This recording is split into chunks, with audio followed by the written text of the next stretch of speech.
Hindistan öyle bir şey ki nereye baksan altından Hindistan çıkıyor dünya tarihinde. Hangi coğrafyaya baksan. Ve Hindistan öyle bir şey ki nereye baksan içinden olmadık insanlar çıkıyor. Şimdi mesela gidiyorsun Mughal devri diyor. Mughal dedikleri tabii yanlış bir kelime. Çünkü o Baburilerdir. Onlar da Üzbeklerdir aslında. Yani bizim bugünkü Özbeklerdir. Türkler yani. Hindistan'ı şöyle görürüz hocam. İngilizler gelmeden önce aslında bir Avrupa Birlik gibi düşünün mesela. Her bir ülke farklıydı. Zaten bugüne kadar devam eden bir sevgi var Türklere karşı.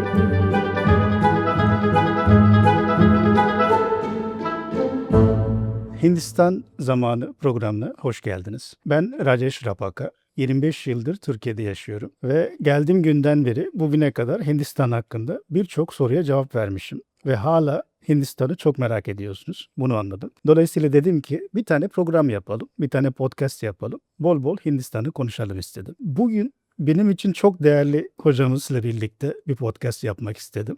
Podcast serimizi de onunla başlatmak istedim. Profesör Doktor İlber Ortaylı, hoş geldiniz. Sağ olun, hoş bulduk. Hocam kısaca Hindistan hakkında konuşacağız bugün bol bol yine. Bugünden itibaren başlayacağız. Babur Han'ın şeyine kadar devam edeceğiz. Daha Yani. eskisine de gitsen de çok dolu. O zaman hocam hızlıca bir giriş yapmanızı isteyeceğim. Bugünkü Hindistan hakkında ve Türkiye ilişkiler hakkında ne düşünüyorsunuz? Hem halklar olarak hem diplomatik olarak. Valla ben şunu söyleyeyim, bu bizim diplomatlarımız bütün diplomatlar gibi gittikleri her ülkeyi çok iyi tetkik etmek zorunda değillerdi. Yani kimse de öyle etmez. Mesela istisna Josef von Hammer, Avusturya diplomatı, bir Osmanlı tarihi yazdı ama o zaten Türkçe, Farsça bilerek yetiştiriliyor okulda. Onun tesiri de var ve Engels, Karl Marx'ın ortağı Friedrich Engels diyor ki bütün bu dandi takımı diyor başka ülkelerin hariciyecileri, İngilizler falan için hiçbir şey yazmadıkları halde bu şark ülkesi için diyor bizim için bu adam oturmuş yazmış Alman Hammer diyor. Bu çok önemli diyor. Onun gibi bizim de istisnai birimiz vardır. Yusuf Hikmet Bayur. O biliyorsunuz Marif Vekilliği yaptı ve Hindistan'da, Afganistan'da büyükelçilik yaptı. Hindistan o zaman koloniydi ve o Afganistan büyükelçiliği zamanında bak işi kaldırdı oradan bütün Hind'e götürdü. Ciddi tetkik edip hiç de Hindoloji uzmanı olmamasına rağmen yani bütün o Hindi dili başta olmak üzere biraz Farsça biliyor tabii eski Osmanlı devri, İngilizce mutlaka ama yerel dilleri falan bilmiyor. Bir Indolog olmadığı halde kullanılabilir bir Hindistan tarihi yazmıştır. 3 cilt tarih kurumunda basılmış o zaman. Sebebi şu, çünkü Hindistan öyle bir şey ki nereye baksan altından Hindistan çıkıyor dünya tarihinde. Hangi coğrafyaya baksan ve Hindistan öyle bir şey ki nereye baksan içinden olmadık insanlar çıkıyor. Mesela Hint tarihinin içinde tabii ki eski Yunan var. İskender. Bu garip bir şey. Şimdi mesela Tacikistan'da Roma Hukuku Kongresi yapılıyordu. Hayret dedik yani ta Tacikistan'a kaldı bu Roma hukuku. Gittiğimiz zaman işte baktık. Dedi ki Anayasa Mahkemesi reisi Roma hukukçusu. Biz dedi Roma hukuku deyince kölelerin hukuku diye zannediyorduk. Öyle okuyorduk Sovyet devrinde dedi. Halbuki pek öyle olmadığı belli. Çünkü bazı buluntular var ki Tacikistan'ın Roma hukukuna falan öyle sıradan bu zamanda girmediği anlaşılıyor. Mesela Romus'la Romulus'un heykeli bulundu. Dişi kurt falan orada. Yani o kültüre maddi delillerle de giriyor. Bu çok önemli. Folklor girebilir. Bir yerde bir şarkı duyulur, gelir dinlenir. Yemek öğrenilir, gelir. Uygun malzeme varsa. Fakat böyle bir heykel mesela bir mimari bilmesi için çok derin ilgin olması lazım değil mi? Şimdi mesela gidiyorsun Mughal devri diyor. Mughal dedikleri tabii yanlış bir kelime. Çünkü o Baburilerdir. Onlar da Üzbeklerdir aslında. Yani bizim bugünkü Özbeklerdir. Evet, Türkler yani. Onun için oradan ilgi duymuş zaten Bayur. Oturmuş yazmış o devri, Babür devrini. Dolayısıyla bir insanın Hindi bilmeden, Gujarati bilmeden, Mud bilmeden, Paştun şeysi bilmeden falan da Hindistan tarihine hem de orijinal tarihe girmesi mümkün. Farsça yetiyor. Ya Farsça bilmek de çok büyük bir iş orada. Çünkü o edebiyata giriyorsun. O edebiyat oraya girmiş. Devlete girmiş o dil. Yaşanmış. Yani Urdu dediğin şey mesela Pakistan'da yerli dilin Farsça ile karışması ama karışanlar da birbirine çok uzak şeyler değiller. Yani Aryan dil yani Aryan Hindistan diller. demek Aryan kıtası demek. Orada Aryan olmayan bir dil pek yaşamamış. Ya mesela Türkler var, Türkçe yok kalan bugün. Hatta Türk köyleri var değil mi Hindistan'da, Delhi civarında falan. Kuzeyde var. Gidiyorsun Bahadır Han diyor, Ekber diyor, isimleri devam ettiriyor, adetleri devam ettiriyor. Türkçe yok. Yani Aryan olmayan dilin pek yaşama şansı yok. Var Aryan olmayan diller ama Dravidian dilleri var. Dravid çok eski onlar. Esmerlerdi adam akıllı. Ama düşünün ki orası Aryan bir memleket. Yani herhangi bir Ari medeniyeti incelemek zorunda olan insan indoloji yapmak zorunda. Mesela Büyük Atatürk bir memlekette burada tarih, coğrafya ve filoloji kurmak için dil tarihi yaptırdı. Ve o dil tarihi fakültesinde Türkiye'de daha evvel denenen bir sürü şey vardı. Arkeoloji başlamış Osmanlı devrinde. Batı tetkikleri başlamış ama bir şeye dikkat edildi. Yunanca, Latince ile yetinmedi orada kurarken. Ne yaptı? İndolojiyi kurdurdu. Walter Ruben geldi. Çok büyük bir adamdı. Sonra o biliyorsun 2. Harp'ten sonra buradan tekrar kaçtı Almanya'ya. Yani mülteciydi. Kaçtı Almanya, Doğu Almanya'ydı ama DDR. Yani böyle büyük bir aile bizde bu işi kurdu. Mesela buna çok önem veriyoruz biz yani bu çok önemli. Çünkü indolojisiz Germen dilleri anlaşılamaz. Mümkün değil. Mümkün değil.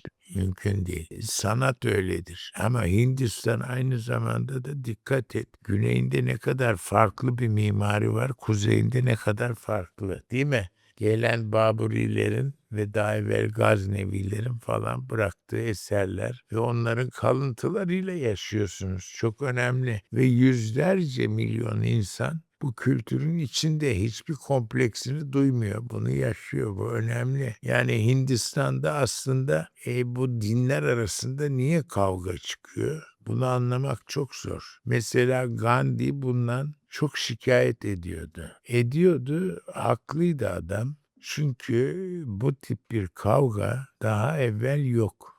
Yani herkes farklı tabii. Herkes herkesle kız almaz, vermez, evlenmez falan ama oturuyorlardı. Aynen. Yani burada onlar Hindistan'ı kuran, bugünkü Hindistan'ı kuran büyük adamlar İngiliz emperyalizmini suçluyorlardı. Yani onların tekniği de evet vardır. Batılılar çok severler böyle şeyi ayırmayı.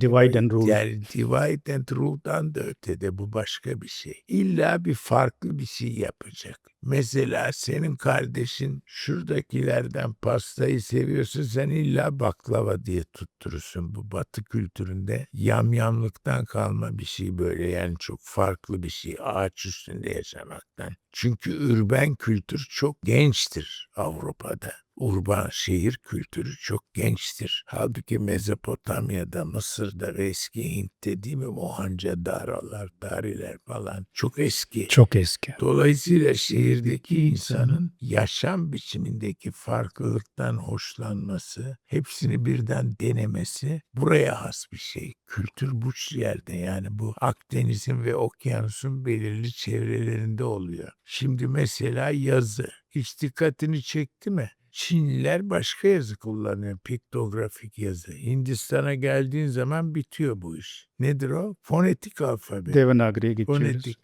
Sonra bu Çinliler matematik bilmiyor ama hesap yapıyor onlar. Yapılmaması diye bir şey söz konusu değil. Bir şekilde hesap yapıyor. Niye acaba bu adamlar bizimki gibi sıfırı kullanmıyorlar. Çünkü sıfır Hindistan'ın işi ve o sıfır bize geçti. Yunan aritmetiğinde ve geometriyasında yoktur cebir. Yoktur. Çok önemli. Algebra diye bir şey yoktur. Ondan çok gurur duyuyoruz hatta. Şu an sıfır Duyarsın olması ondan bilgisayar yok mesela. matematiksiz olur mu? Sıfır bilmeyen. Hele sen necisin? Kompütürcüsün. Aynen. Kompütür nedir?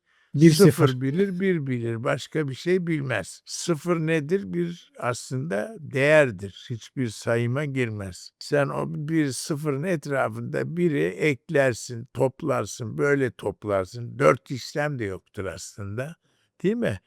Yani ben buna dikkat ettim. Mesela aydın sayılı çoktur Mısırlılarda matematik üzerinde. Çünkü Mısırlılarda desimal sisteme geçiş kolaylığı var. Yani şeyler gibi zorluk çekmiyorlar hesapta, onun için abaküsü kullanırken. Bu Yunanlılar ve Romalılar gibi. Bunlar benim için çok önemli şeyler, öyle görünüyor. Bu bir kültür. Şimdi burası bir kültür dairesidir. Buna Kulturkreis denir. Burada hukuk da ayrı olur. Mesela Roma hukuku bir ayrı, Kulturkreis'in uzmanıdır. Şuradan buradan hukuk geliştirmiş değiller. Öyle şey yok. Mesela Roma hukuku talebelerine tavsiye ediyorum. Hele kalkıp da Roma hukukunun kökleri eski Yunanistan'da, yok eski Babilonya'da falan demeyin, çok kızıyorlar hukukçular ciddi olarak. Çünkü belli, o ayrı bir Kulturkreis'in hukuku, orada doğmuş o. Çok önemli. Yani bunu eski nazariyeciler daha iyi üzerinde duruyorlar. Böyle bir yerdeki tüketim, üretim, bunlar çok önemli şeyler. Mesela bir şey var, tekstil. Bu tekstili yok edemedi kimse Hindistan'da. Yok edemedi. Her Etmeye zaman çalıştılar için mı? önde. Hayır, edemiyorsun. Yok. Yani böyle bir şey olabilir mi? Mesela İngiliz tekstilini bugün kim takar artık? Bayağı bir uğraşmışlar sanki yok etmek için İngilizler Evet, Hindistan'da. hiçbir zaman edinemez. Çünkü o mümkün değildir. Yani o memlekette basma da dokusa, ipek de dokusa herif ayrı bir şey oluyor. Şimdi ben mesela zaten çocukluğumdan beri dükkana gitmekten nefret ederim. Çünkü annem gelip kumaş seçerken sıkılırdım. Şimdi bende tuhaf şeyler oldu Hindistan'a gidince. Gidiyorum, basma masma ne bulursam alıyorum sari. Koca koca bavullara koyup getiriyorum. Hediye ediyorum. En müşkül pesent arkadaşlarım bile basmalara bayılıyorlar yani. O nereden ileri geliyor? Çok açık bir şey. Bu bir kültür meselesidir. Orada o yaşam biçimi onu o şekilde tayin ediyor. O insanlar üretir. Siz oradaki motivi yok edemezsiniz. O motiflerin üzerine yabancı fatihler gelirler Orta Asya'dan. O dari kültürdür, İran kültürüdür. İran kültürünü de Türkler getirmiş. Ne tuhaf değil mi? Evet. Bazı şeyi. Ama o orada, ona rağmen o yerliyle bağdaşır. O yerli kaybolmaz onun yanında. Mesela Ekber, büyük hükümdar değil mi? Babür'ün torunlarından. Çok seviliyordu, evet. Okuma yazma bilmiyordu. Onu çok şaşırdım hocam. Bilmiyor. Hiç onu bilmiyorduk. Haylaz çünkü. Oo. Ava gidiyor, bilmem ne, öyle ince işle uğraşamaz. Fakat çok akıllı bir çocuk. Çokça hafızası kuvvetli, düşüncesi kuvvetli. Galiba matematik biliyor. Öyle şey olabilir ha. Ve çok şey biliyordu. Biliyorsunuz Ekber'in en büyük özelliği Hinduizmi ve İslam'ı birleştirme gayreti.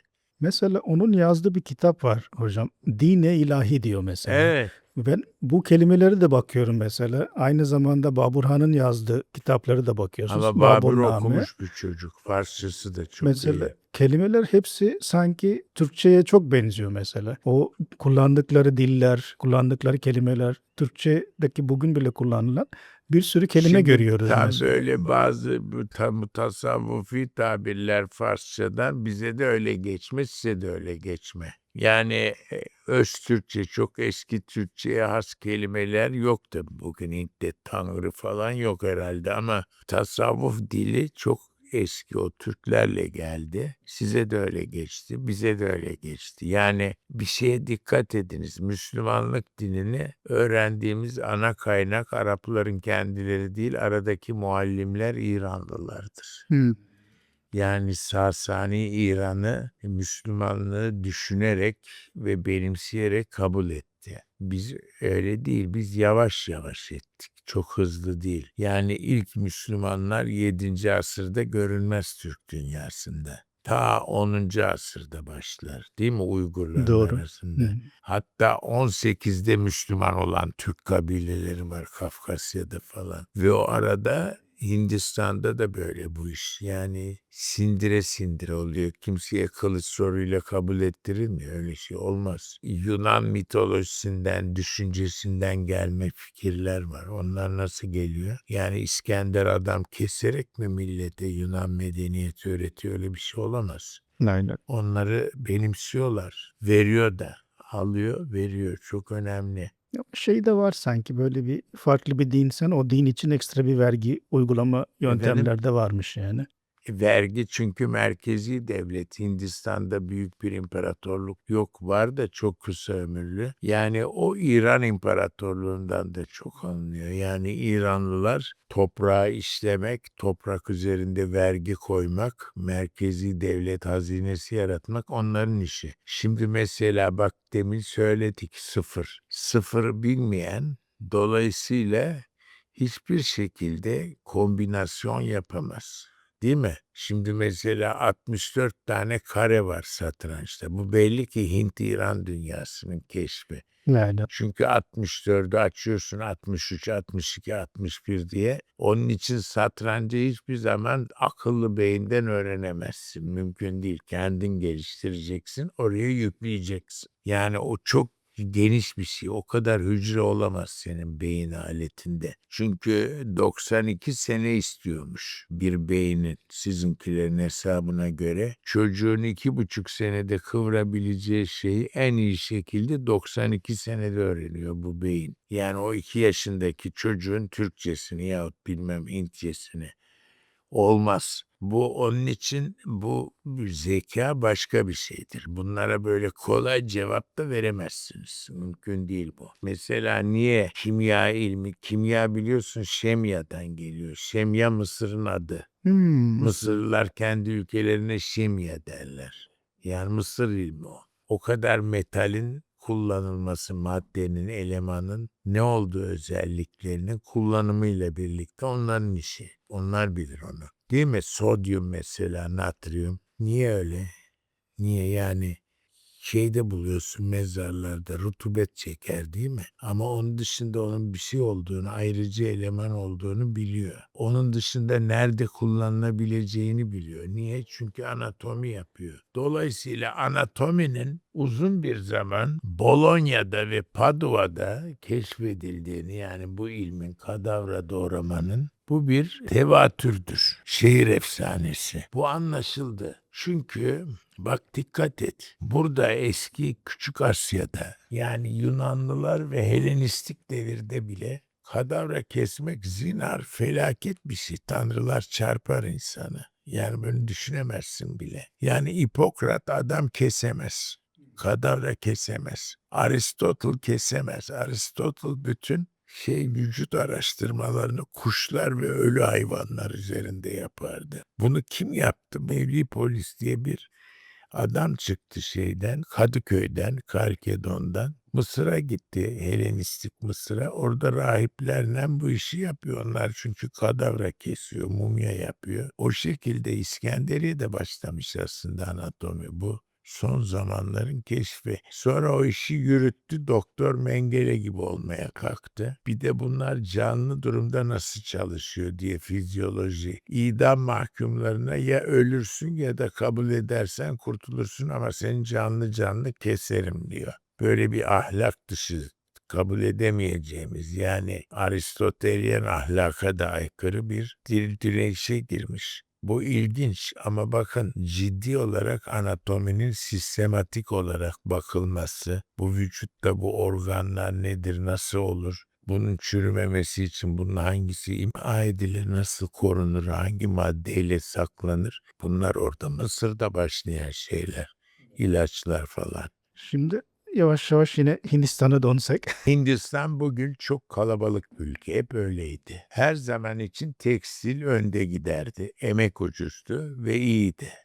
Türkiye'de nasıl biliniyor mesela Hindistan? Biz ikinciydik Osmanlı devrinde. Bizim Halil Hoca'dan ikinci gelirdik. Mesela Moskova Rusyası'nda 15. 16. asırda Türkiye'den gidiyor kumaşlar, bütün soflar falan. Çar'ın kıyafeti, Pskopos'un kıyafeti, sergi açtık ya, Kreml sergisi bizde. Sanki bizim sarayın eşyalar geldi. Yani çok sonra da biz oraya yolladık, öyle gösteriyor. Bu tabii Hindistan'da bundan mukayese edilmeyecek kadar büyük patlama var. Ve İngiltere'nin sanayi girişiminden dolayı orada çok kötü kontrol araçları kuruldu, biliyorsun. Yürümez. Yürümez yani. Bu mümkün değil. Bu hep böyledir. Bugün de böyledir, dün de öyle. Şimdi mesela gelelim bugünün şeyine. Einstein ortaya çıktığı zaman ilk ciddi tetkik Hindistan'dan geldi. Evet, çünkü o fizik kavramı, o dünyayı anlayıp tenkit edecek insanlar oradan çıkar. Bu çok önemli. Bunu İngiltere'de öğrendi değil, o zaman İngiliz çıkardı. Evet. Öyle bir alakası yok bunun. Bunu gören bizim kadıncağız, bizim sevgili hocamız Halide Edip adı var, Inside India. Hı hı. Biliyorsun 1930'ların en sihirli eseri bu. Bu İngiltere'de basıldı önce. Daha hala Türkçe'ye çevrilmedi. Yani çeviremedi. Onun tezi şu: Hindistan büyük bir ülkedir fakat diyor Müslüman Hindistan ayrı bir şeydir diyor. Yani o teorinin üzerinde duruyor. Bu 30'larda daha kesin fikirler değildi bu. Biliyorsunuz Nehru, Gandhi, Mevlana Azad hepsi aynı partinin etrafında koşuşup oturuyorlar. Yavaş yavaş onlara geleceğim. Ha. Şimdi Hindistan'ın özgürlük savaşı Ha. biliyorsunuz, bağımsızlık savaşı Evet, sürdü. herkesten çok Yaklaşık farklı. bir 100 yıl süren bir savaştı bu. Ha, Niye? Çünkü savaşmaya yönelmedik biz, daha doğrusu. Non-violence dediğimiz, yani kimseye zarar non-violence, vermeden. ama demiş yani, dediğinde de var. Biliyorsun Atatürk için güzel bir lafı var onun, Mustafa Kemal Evet. Paşa için. Onu O ayrı seviyoruz zaten. İngilizlerin şeytan olmadığını yahut şeytanı devirmenin mümkün olduğunu gördük. Yani bir askeri kuvvet ve kudrete inanıyor. Onsuz olmaz. Yani sırf böyle meditasyonla kurtulamazsın bir yerden, herif çünkü haydut. Non-violence diyor ama aynı zamanda Türkiye'nin Kurtuluş Savaşı döneminde Hindistan'da büyük bir Yani bu hareket yaparak yenilebilir diyor, direnirsin hem buna diyor. Mustafa Çok Kemal'e de destek gönderiyorlar, hem para toplayıp Türkiye'ye çok ciddi onlar hep bağışlar yapıyorlar. yapılmış mesela. Mesela Müslümanlarla Hintliler o zaman çok büyük bir açık veya kapalı işbirliği içindeler. Yani Müslüman önderler çok etki ediyor. Vaktaki partisyon çıkıyor, Cinnah da o zaman kuvvetlendi. Yani o zaman ortaya çıktı. Mehmet Ali Cinnah çok enteresandır. Hı hı. Türkiye'de onu çok seviyorlar, biliyorsunuz, Evet. Muhammed Ali Cinnah'ı. Gandhi'yi de seviyorlar, Nehru'yu da seviyorlar. Efendim, biz hepsini anlıyoruz çünkü. Bu önemli bizim için. 1919 zamanlarında mesela daha çok bu Kurtuluş Savaş döneminde hem Gandhi tarafından özellikle çok ciddi bir destek verildi Tabii Gandhi Mustafa çünkü Kemal'e. tam birebir burası. Diyor ki hukukunu savunan bir memleket diyor. Bu kadar açık. Aynen. Üçüncü dünya ülkesi falan değil, öyle bir şey yok. Türkiye'de üçüncü dünyacılık olmadı. O bizde 1960'ların Marksizm döneminde çıktı. Biz üçüncü dünya mıyız diye olamazsın. Yani burası üçüncü dünyanın başına geçirsen ikincisi olur derhal, onlara zulmeder. Aynen. Bu Rusya'nınki gibidir. Rusya'daki Müslüman önderler, Türk önderler demişler ki hiçbir zaman Marksist Parti'de gidip Rus proletaryasıyla bizimki birleşemez. Çünkü ezerler bizimkini. Öyle de oldu. Evet. Öyle de oldu. Evet. Yani Yani bu çok önemli. Bunları bilmek önemli oluyor. Bu Nehru enteresan bir direniş tarzı mesela. Gandhi öyle. Mevlana Azat ayrı bir şey yani. Mesela meclis reisesi, biliyorsunuz, Mevlana Azat'ın kızıydı bir ara. Bizim gidenlerden Bülent Arınç heyetin reisiymiş o zaman. Politikadaydı. İşte görünce hemen demiş, biz Mevlana Azat'ı okuyarak yetiştik falan yani. Çok sıcak bir bağ olmuş, kurulmuş. Bunlar önemli şeyler. Bak, iki kıta birbirine kadar yakın. Mesela Fali Rıfkı Atay bir kesimle ilgisi var ama Kemalist gruplardan bahsediyor. Gittiği Hindistan 2. Harp sırası. Dikkatini çekerim. Hımm. Yani çok önemli. Koca bir kıtada bazı şeyler çok tuhaf birleştiriyor insanları. Bugün Hindistan demokrasisi önemli bir şeydir. Herkes Çinlilerden bahsediyor. Çin nasıl kalkınıyor? Hele bu sizin branştakiler, kompütürcüler.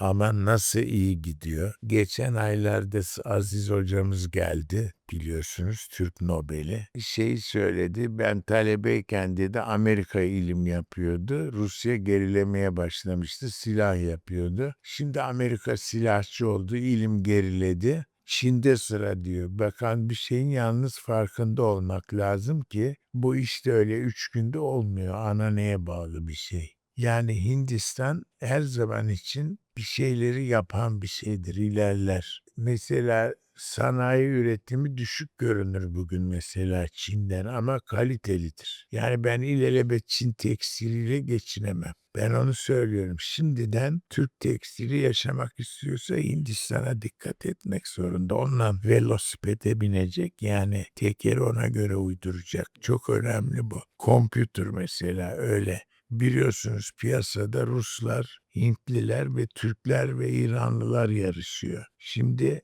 o kategoriye Çin ne kadar girdi, ne kadar kalır bilmiyorum. Girer, yarın çıkar. O başka bir şey. Fakat bu ülkelerde bu iş bitmez. Demokrasi Hint'le yaşayacak. Çünkü en zor imtihan odur. Yani zenginleşebilir Çin ama hiçbir zaman demokrat olamaz. Buna inanamam. Mümkün değil bu. Yapıları farklı. Çok özel.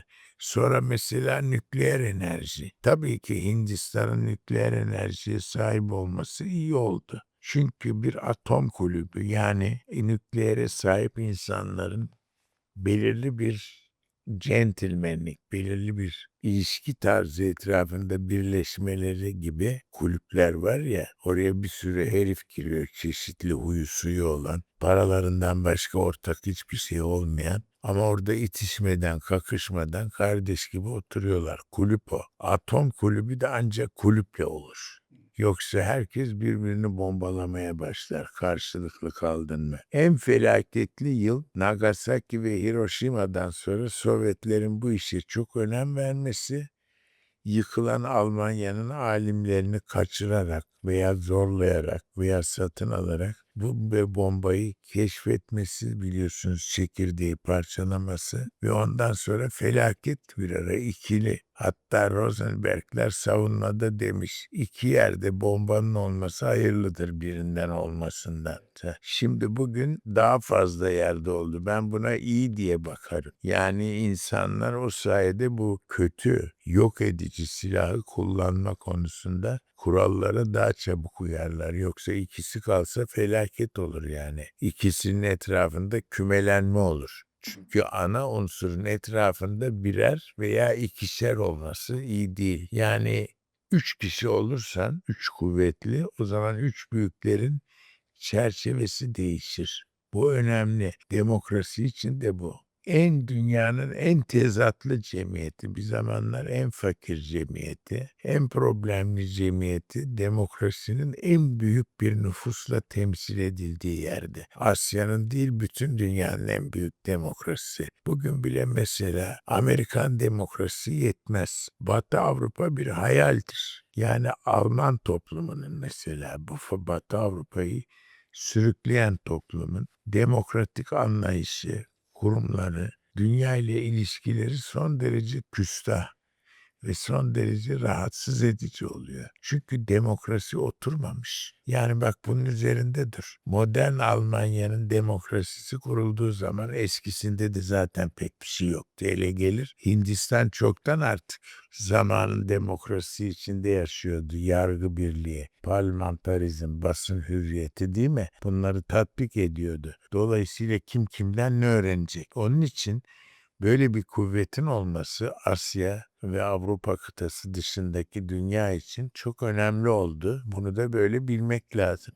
Tabii bu sanayide falan da böyle, üniversitelerde öncü. Niye Hindistan'da eğitim mesela bizdeki gibi cıvımıyor? Bir sürü hukuk fakültesi açılmıyor kolayına gelip. Olmaz çünkü.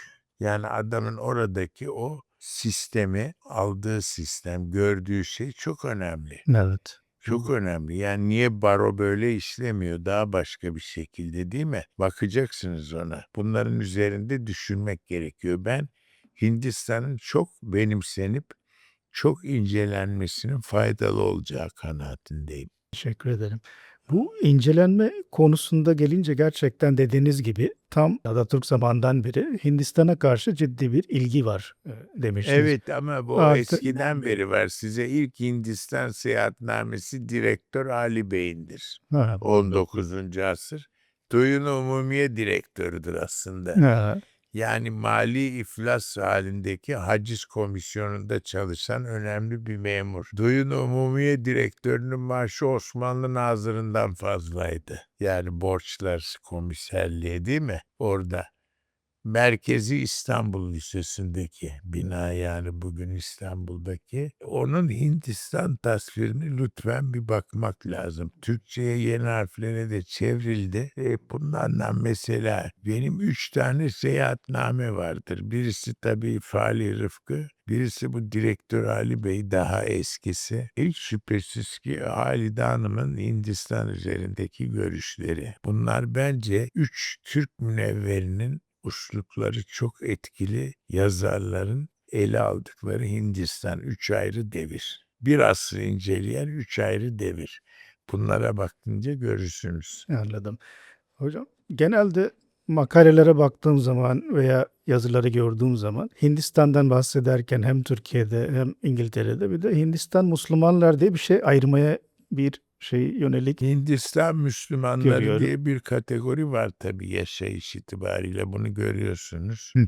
Fakat yoktu aynı zamanda. Yani her Müslüman da birbirine benzemiyor. Bir de Hindistan Müslümanı var, Pakistanlı var tabii, Bangladeşli var. Fakat enteresan, bu 3 memleketinde üçünde kendine has bir karakter ve katolik var, kalite. Bu önemli. Mesela buna benzer bir şey Sovyetler Birliği'nden, Rusya İmparatorluğu'ndan kalanlarda görülüyor. Bir takım problemleri yok. Mesela modern Türkiye'nin yaptığı reformlarda karşılaştığı reaksiyon, biz ilk önce zannettik ki komünist idare devrinde yaptılar. Korkudan, totaliter şeyden, yok, hiç problemsiz devam ediyor. Rusya bitti. İstediğini yapsın diye yapmıyor herif. Niye yapmıyor? Bir şeylere oturmuş. O tarz hayatı kabul etmiş o. Kabiliyeti var. Bunun üzerinde durmak lazım. Yani çünkü Hindistan genelde biz baktığımız zaman hangi dinden gelse gelsin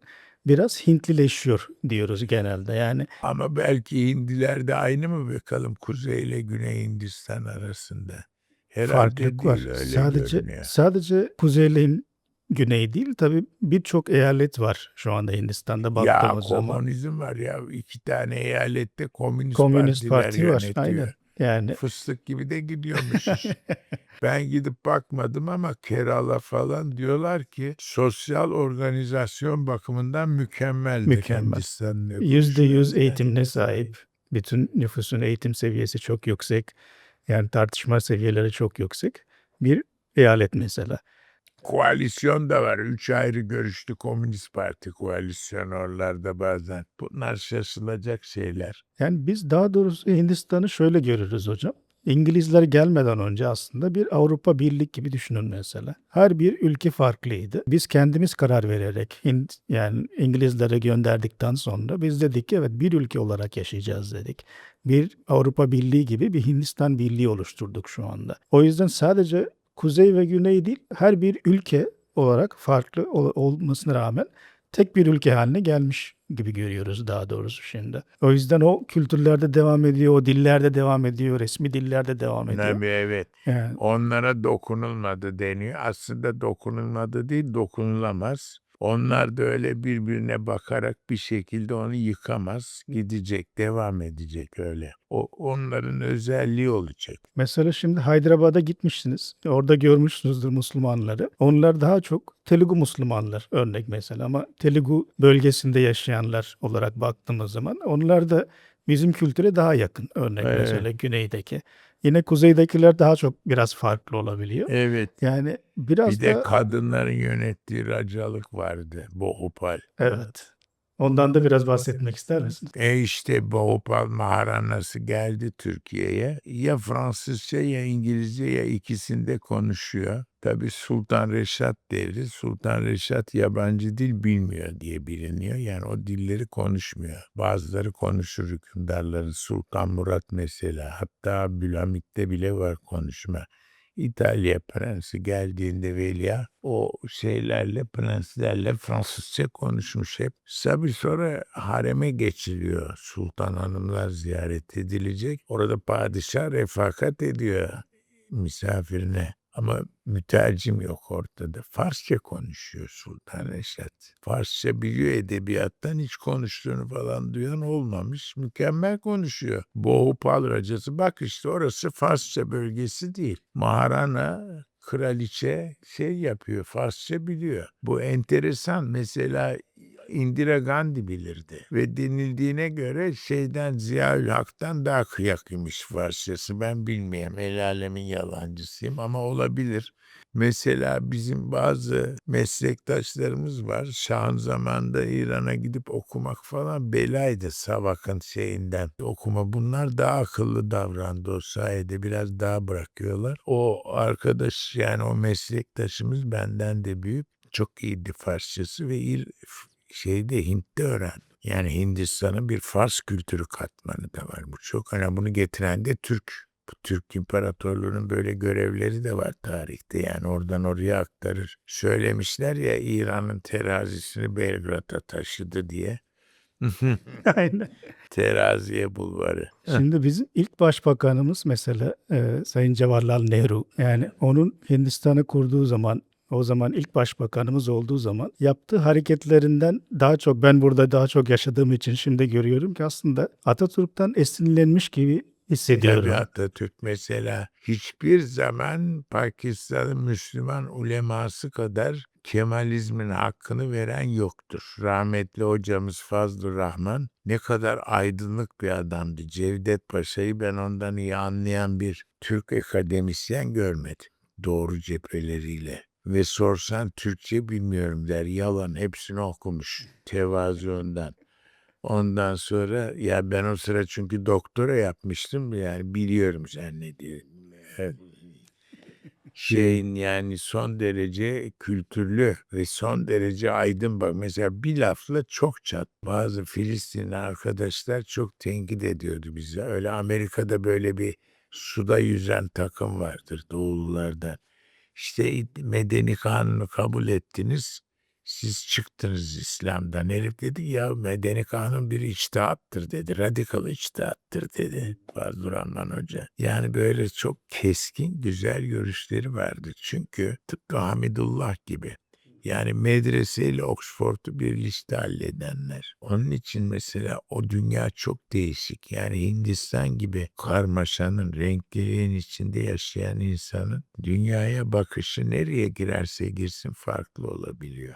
Bu hilafet movement hakkında da biraz bahsetmek Tabii ister misiniz? hilafet İngiltere bunların başında olduğu sürece çok iyi bir şey. Bir şey yapmayacaksın diyor. Yo halife kızar müsaade etmez. Bir şey lazım diyor. Yapın diyor. Hayır yapamayız diyor. Uymayız diyor. Halife kızar diyor. Tövbe estağfurullah diyor. Rusya Türklerinde de vardı bu. Yani böyle hilafeti bir ruhani müessese gibi takdim etmek. Buna Rusya idaresi de inanmış. Biz Ortodoksiyaya bakarız. Sizin padişah da halife bu işlere baksın der havasında. Ama tabii Rusya gibi çok otokratik bir memlekette o bir sömürge imparatorluğu olmaktan çok otokratik bir yaygınlık idi. Bu iş yürümez böyle gider. Halbuki İngiltere'de oluyor. Yani hakimin falan da ona uyuyor. Hukuk okumaya çok meraklıdır İngiliz Müslümanları. Kıbrıs'ta da dikkat et. Kıbrıslı Türklerin okumuşları tababetten ve bilmem neden çok avukatlık hukuk tercih ettiler. Hep yani öyle. Teşkilatlanma öyle gidiyor. Onun için orada İslam ama zaten bağımsızlık bağımsızlıktan sonra bir önemi kalmadı. O 25 yılında da 24-25 hilafetin kaldırıldığı yılda Hindistan hoşlanmadı o işi kaldırmaktan Yani Müslümanlar. hatta kaldırılmasın diye çok ciddi bütün Tabii ülkede şeylerle uğraştılar fakat uğraştılar. onlar ikna edildi. Muhtemelen dediler ki herhalde İngilizler bu işi dejenere ederler. Biz kaldırıyoruz. Mühim iktidar olandır. İktidar elde tutmak tabii. Bu değişti sonradan bu fikir. Zaten Hindistan kurulduktan sonra yani bu şekliyle pek de önemi kalmadı. O politikanın onun için çekildiler. O kısmını biraz da açmak istiyorum. Belki Türkiye'de çok fazla bilinmediği için de anlatmak istiyorum. Çünkü halkta kalan hikayeler var orada. Yani daha çok mesela Kuzey Hindistan'da belli bir bölgede paralar toplandığını, burada gönderildiğini O falan. para gönderildi. Evet, Hindistan bize çok yardım etti milli mücadelede. O Rusya için şeyler söylenen o kadar değildir o. Rusya'da da Müslümanlar topladı. Tabii Lenin onun üstüne koyulabilirdi. Konmadı. Oradan belirli miktarını aktardı buraya. Çok önemli ama Hindistan'ınki çok açıktır. Ve bu yasak değil, bilinir bu. O para sonra İş Bankası'nın sermayesi oldu. Yani Türkiye'de bankacılık yapacak bir sermaye yoktu başka. Çok rica edeceğim. Yani o sermaye öyle geldi. Yani İş Bankası. Banka reklamı yapmıyoruz ama İş Bankası o şekilde kuruldu. Belki Türkiye'nin hatta ilk Sümer bankası Bank sonuçta. yatırıma yardım etti bunlar. Yani burada çivi çakılmazdı. Çok önemli. Hatta onu görünce daha çok sakinleştiler diye biliyorum Evet. Hindistan'dakiler. Evet, bir ülke kurulsun, ülke olarak devam Evet edilsin. yani her şey Bu o. para o şekilde kullanılsın, muharebelerde kullanılsın diye. Yani o zamanlar bildiğim kadarıyla Hyderabad Nizam dünyanın en zengin adamıydı yani bugünkü. Evet öyleymiş. Nizam çoksa şeyi dinlersen yalnız bizim Ulunay'ı o zamanlarda diyor yani Haydarpaşa garına gitsen diyor müdür daha çok hediye verir. Bu mıh sıçtı diyor. Yani Haydarpaşa bak Nizam'ına çok kızıyor Bereket'in babasına. Onun gelinlerle de çok şey vardı. Çatışması hep bütçeyi kısar. Oğullarına iki oğlu da biliyorsun Sultan Hanım sultanlarla ve sultanlarla evli. Evet, Dürüşeh var işte. Birisi Dürüşeh çok var. güzel kadın. Çok da seviliyor halk tarafından Halk Hyderabad'da. tarafından sevilirmiş Aynen. evet. O kadar kibirlidir ki hanedanın kendi üyeleri Dürüşeh var. Çok sevmezler. Bir tek çocuklarla iyi geçinirmiş. Öbür üyelere karşı hep temkinli böyle. Bazı şeyleri çok ileri gidiyor. Mesela Cumhuriyet'in kurucularına karşı. Hanedan Cumhuriyet'in başındakilerle itişip kakışmaz. Devlettir. Kesinlikle. Yani mesela İsmet Paşa bir gün Londra'ya gidigiyor 5. George'un taç giymesinde bu Elizabeth'in babasının. O zaman onlar bağımlı devletler Mısır adına gidiyor veliaht olarak. İsmet Paşa da Türkiye'den gelmiş işte başbakan. Konuşuyor ve arada işte Dürüşehvar'a şey olduğu için damat durumunda olduğu için Neslişah Sultan'ın kocası Abdülmünim Prens şey yapıyor. Paşa elini sıkacak Dürüşehvar'ın. Elini vermediği gibi boynundaki hanedan nişanıyla oynuyor. Böyle gıcık şeyleri var hareketleri. Bunu kabul etmez hanedan. Demiş ki Abdülmünim yerin dibine geçerdim yer yarılsa. O demek yani. Hiç hoş karşılamadı bunu Mısır'daki Türkler, mülteci şeyler. Bu kadar görünmeyen şey hanedan üyeleri kendileri pek sevmiyorlardı Dürüşehvar'ı. O bilinir sır değildir. Böyle kibirlidir çünkü. Fakat Hyderabad halkıyla çok şeymiş. Yani çok severmiş. O halk onu unutmuyor. Oğlunu falan hep geçiyor. Yani bunlar hoş şeyler. Mesela aynı şekilde bizim Kenize Murat da tabii değil mi? Bir fakir Kotvara prensliği var. Müslüman racalık. O racanın kızı. Yani çok seviliyor yani o da. Zaten o da seviyor. Hatta öyle bir seviyorlar ki en son deprem olduğu zamanda da zaten bugüne kadar devam eden bir sevgi var Türklere karşı. Deprem olduğu zamanda bile halkın neredeyse bir ay boyunca her gün buraya kargo gönderdiklerine, eşyalar gönderdiklerine, kıyafetler gönderdiklerine şahit olduk yani. Hatta Hindistan tamamen bir 5 tane uçakla gelip burada bir sahra hastane kurarak yani bir ay boyunca deprem bölgesinde hizmet ettiğini görmüştük. Yani böyle bir Türkiye karşı ciddi bir sevgi var hocam. Yani halk tarafından bunu görüyoruz yani. Katıldığınız için o zaman çok teşekkür ederim. Yani Hindistan hakkında çok güzel bir sohbet oldu İnşallah bizim daha için. iyi Çok olur. değerliydi hocam. Bütün fikirleriniz.